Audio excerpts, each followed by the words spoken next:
পাহাড়ের কোলে এক বিশাল সবুজ উপত্যকা। সেখানেই এক ছোট্ট কুঁড়ে ঘরে থাকত খালিদ নামের এক যুবক।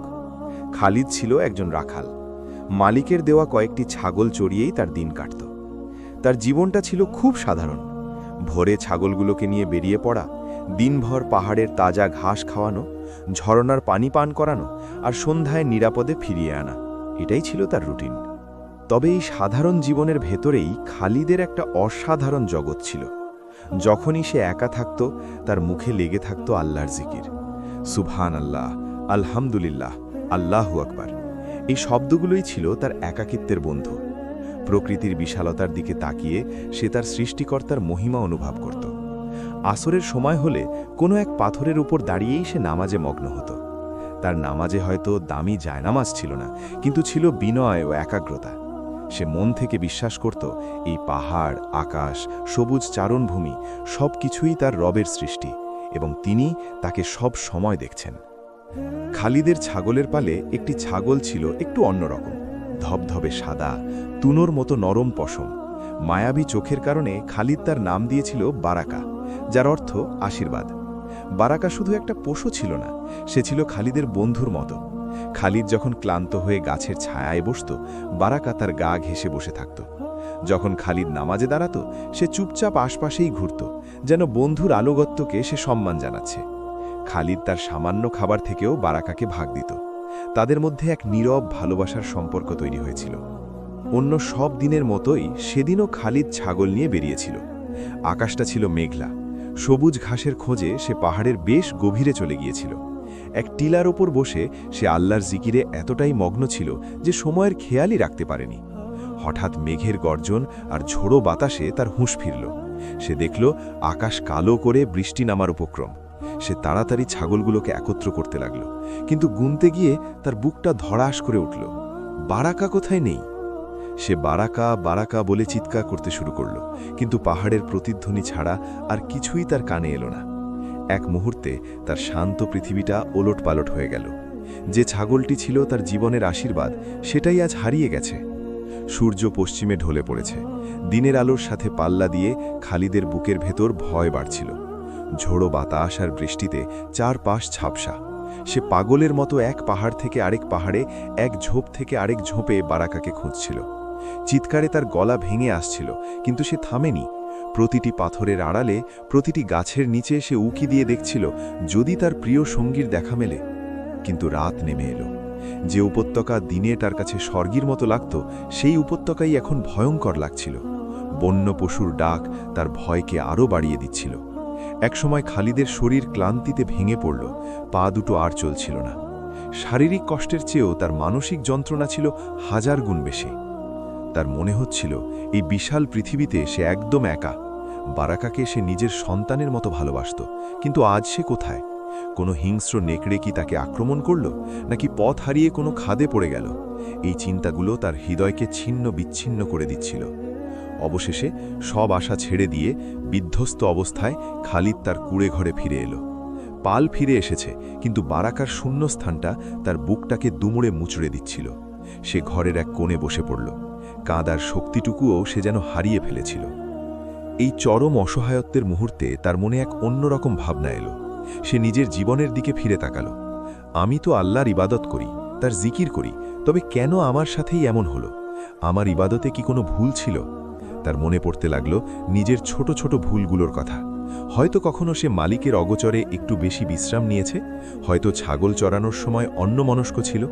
তার মনে হলো এই ছোট ছোট পাপগুলোই হয়তো আল্লাহকে অসন্তুষ্ট করেছে। এই উপলব্ধি তার অন্তরে এক গভীর অনুশোচনার জন্ম দিল। সে বুঝতে পারল এই বিপদ হয়তো আল্লাহর পক্ষ থেকে একটি পরীক্ষা। তার ভেতরের আত্মতৃপ্তি চূর্ণ বিচূর্ণ হয়ে গেল। সে অনুভব করল সে কতটা দুর্বল ও আল্লাহর মুখাপেক্ষী। তার হৃদয় ভেঙে যাচ্ছিল, কিন্তু এই ভাঙার হৃদয় নিয়েও সে তার রবের সামনে দাঁড়ানোর শক্তি খুঁজে পেল। সে বুঝতে পারল দুনিয়ার সব কিছু হারিয়ে গেলেও একজন আছেন যিনি কখনো হারান না, যার কাছে ফিরে যাওয়ার দরজা সব সময় খোলা থাকে। গভীর রাত, চারিদিকে নিস্তব্ধতা। খালিদের হৃদয় অনুশোচনার আগুনে পুড়ছিল। সে উঠে ঝর্ণার ঠান্ডা পানি দিয়ে উজু করল। তার প্রতিটি অঙ্গ ধোয়ার সাথে সাথে যেন অন্তরের ময়লাগুলোও পরিষ্কার হয়ে যাচ্ছিল। এরপর সে নামাজের জন্য দাঁড়ালো। এটা তার প্রতিদিনের মতো সাধারণ নামাজ ছিল না। আজ তার দাঁড়ানোটা ছিল এক ভগ্ন হৃদয় বান্দার তার মহান প্রভুর সামনে আত্মসমর্পণ।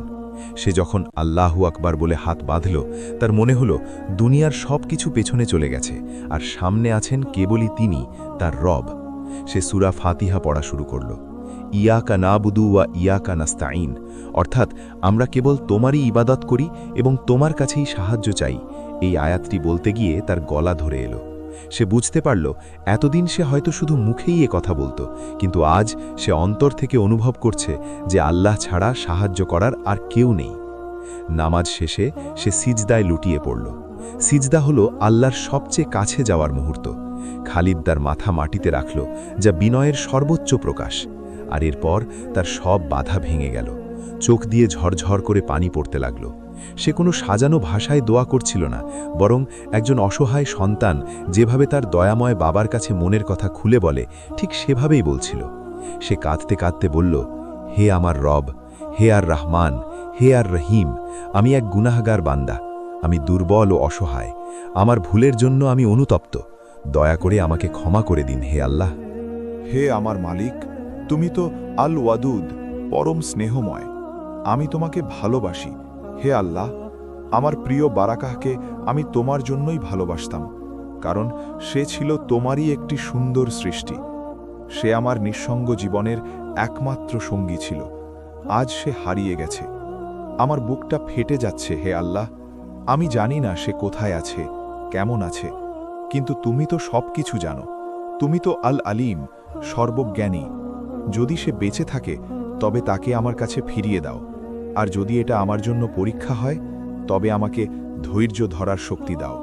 হে আল্লাহ, আমার এই দুর্বল অন্তর আর সইতে পারছে না। তুমি আমার ওপর রহম করো। তার দোয়া কোনো সাধারণ আবেদন ছিল না, এটা ছিল এক বিশুদ্ধ হৃদয়ের আর্তনাদ। তার প্রতিটি শব্দ ছিল আন্তরিকতায় মাখা। সে আল্লাহর সুন্দর নাম ধরে ধরে তাকে ডাকছিল। সেই রাতে খালিদ ঘুমায়নি। সে তার জীবনের সবচেয়ে আন্তরিক প্রার্থনা করেছিল। তার হৃদয়টা হালকা হয়ে গিয়েছিল, কারণ সে তার সব কষ্ট তার রবের কাছে সঁপে দিয়েছিল। সে জানে না তার দোয়া কবুল হবে কিনা, কিন্তু তার মনে এক অদ্ভুত শান্তি কাজ করছিল। সে অনুভব করছিল আল্লাহ তার কথা শুনেছেন। রাতের অন্ধকার কেটে গিয়ে ভোরের আলো ফুটছে। খালিদ নামাজের পর ক্লান্ত শরীরে কুড়ে ঘরের দরজায় এসে বসল। তার মনটা আগের চেয়ে শান্ত, কিন্তু বারাকাহকে হারানোর কষ্টটা এখনও আছে। হঠাৎ করেই দূরের পাহাড়ের চোঁড়ার দিকে তার চোখ গেল। একটি সাদা বিন্দু ধীরে ধীরে নিচের দিকে নেমে আসছে। প্রথমে সে ভাবল এটা হয়তো তার চোখের ভুল। সে চোখ কচলে আবার তাকাল। বিন্দুটি আরও স্পষ্ট হল। তার বুকের ভেতরটা আবার ধুকপুক করে উঠল। এ কি তবে বারাকাহ? বিন্দুটি যত কাছে আসছিল, খালিদের হৃৎস্পন্দন ততই বাড়ছিল। অবশেষে সে স্পষ্ট দেখতে পেল, এ তো তারই বারাকাহ। ধবধবে সাদা শরীর, মায়াবী চোখ। সে অক্ষত অবস্থায় ফিরে আসছে। বারাকাহ দৌড়ে এসে খালিদের পায়ের কাছে গা ঘষতে লাগল, যেন সেও তাকে সারা রাত ধরে খুঁজেছে। খালিদ তাকে জড়িয়ে ধরল। তার চোখ দিয়ে আবারও পানি পড়তে লাগল, কিন্তু এবার তা দুঃখের নয়, আনন্দের, সীমাহীন কৃতজ্ঞতার। সে সিজদায় পড়ে গেল। আলহামদুলিল্লাহ, আলহামদুলিল্লাহ। এই শব্দ ছাড়া তার মুখ দিয়ে আর কিছুই বেরোচ্ছিল না। সে বুঝতে পারছিল এটা কোনো সাধারণ ঘটনা নয়, এটা এক অলৌকিক প্রতিদান। এটা তার রবের পক্ষ থেকে তার আন্তরিক দোয়ার সরাসরি উত্তর। আল্লাহ কেবল তার প্রিয় ছাগলটিকেই ফিরিয়ে দেননি, বরং তার চেয়েও বড় কিছু দিয়েছেন। তিনি খালিদের হৃদয়ে তার প্রতি এক অটুট বিশ্বাস ও ভালোবাসা তৈরি করে দিয়েছেন। খালিদ বুঝতে পারল আল্লাহ তার কতটা কাছে।